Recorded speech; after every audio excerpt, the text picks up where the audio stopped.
In my 20s, I was in a weekly role-playing group. We took turns GMing. We got through a lot of campaigns. In my 30s, I stopped. I thought that part of my life was done and dusted. I switched from playing games to just collecting games, just reading games. It took me into my 40s to start GMing again, and until my 50s to get into regularly GMing games again. Why did I stop? And how did I start again? And if you've stopped, how can you start again?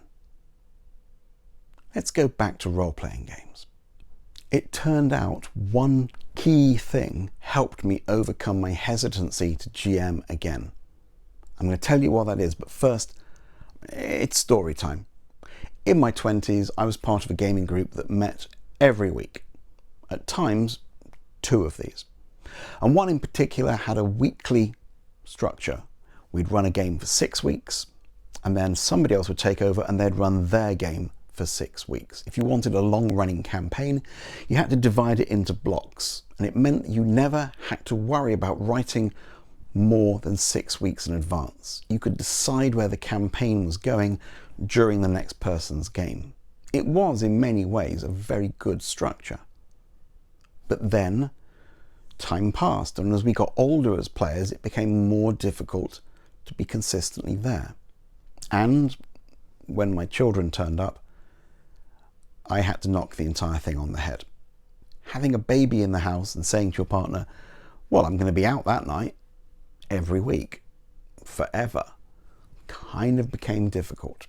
10 years later. And I spent years making New Year's resolutions. This year, I'm going to start a gaming group. This year, I'm going to get back into GMing. And I wrote backgrounds for campaigns. I read rules. I said, this is brilliant. I'm going to write world building for it. I'm going to sit down. I'm going to do the city. I'm going to sit down. I'm going to write the continent. I'm going to sit down and map out the history of the secret organization that fights the monsters, fights the aliens, fights the supervillains. I'm going to work out where they live. I'm going to work out who they are. I might pre-generate characters. And I never got round to actually starting a game because one thing was stopping me. And that was fear. I was scared. I'd been out of this for so long. How was I going to measure up to people who'd been doing this continuously all the time? How will people who've been role-playing constantly think of someone who's been out for years? And it became years. And it was, I think, probably maybe 12 years before I really felt comfortable, confident saying to people, I want to start a game. And one of the things that helped me was this. I realized I didn't need to go back to my old group. In my old group, I would be another player. I'd long been replaced in the roster, so I'd be asking to be an additional player. Can we move the group up from 7 people to 8, or from 8 people to 9? And they would likely say no. I was fairly certain they'd say no. And yes, I could GM, but this was a group of GMs who took turns in playing, perhaps is a better way of thinking about it. I had no novelty there. Where are GMs needed? They're needed by people who can't find a game. And when you get to my age, you realize you have plenty of friends who've heard about Dungeons and Dragons when they were kids, never got to play it at school, and have been peripherally aware of the role-playing hobby ever since. But they've never been invited to a game. Those people could be my players. And what's more, they were my age. I had been picturing finding random people off of the internet or in a game shop and thinking, but how am I going to deal with teenage edgelords who want to have spiky bits all over their armor and are going to be inappropriate with all of the NPCs and murder hobo their way across a continent. And then I realized, I don't need to go anywhere near those people. I've got friends. I reckon I've probably got friends who'd want to role play, and I very nearly asked them many, many times. If you've watched this far, then hit subscribe now. The other videos are pretty much all the same as this. The timing of me restarting was the pandemic. It brought a lot of people back into the hobby using Zoom. People who've never even heard of Discord have heard of Zoom. And the ability not to have to worry about getting everyone together in one physical location was really useful once I'd asked them. But what got me to ask people, what got me over the hurdle was this. Through reading other role-playing games, through researching games, through collecting games, I'd fallen in love with the Powered by the Apocalypse family of games, and in particular one specific mechanic, and that was this. It's only when you fail your role do you get to mark experience.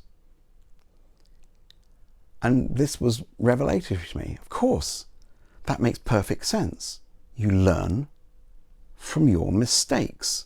The characters can only improve if they get things wrong. First, this means we can stop fetishizing the natural 20 and always saying, well, I've rolled the highest number I can, that means I'm winning.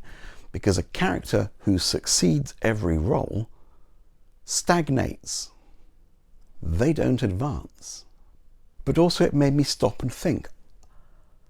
I don't want to stagnate. I want to improve as a game master. But the only way I'm going to get game master experience is by trying things and them not working. I said to people, I want to try out a game. It probably won't turn into anything. We're going to give it a go. It's going to be a one-shot. We might not even get to the end of it in a session. I just want to see how it plays. Can we do that?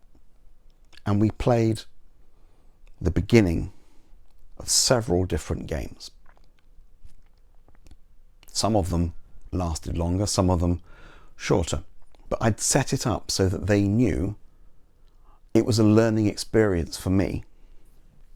And these were people who were not immersed in the hobby, who didn't own any role-playing games or books of their own.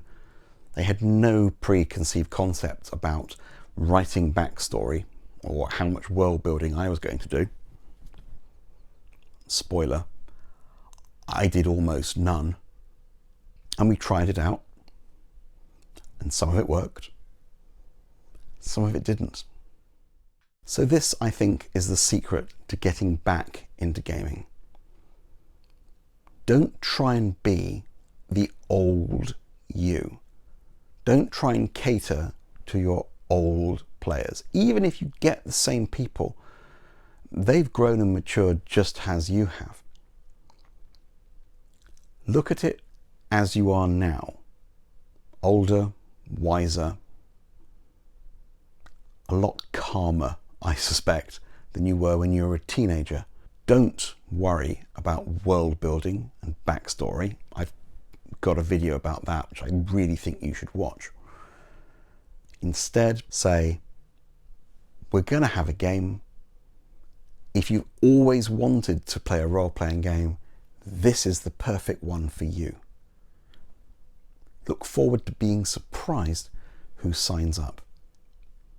Look forward to being delighted who wants to be there for session 2. Pick something that you can run straight off without any worry about an on-ramp for your players. I would suggest maybe a Shadow Dark Gauntlet with a stack of level 0 characters, and encourage people to see their mounting pile of the dead as a badge of honor. Don't plan to fail, but be happy to learn from your mistakes.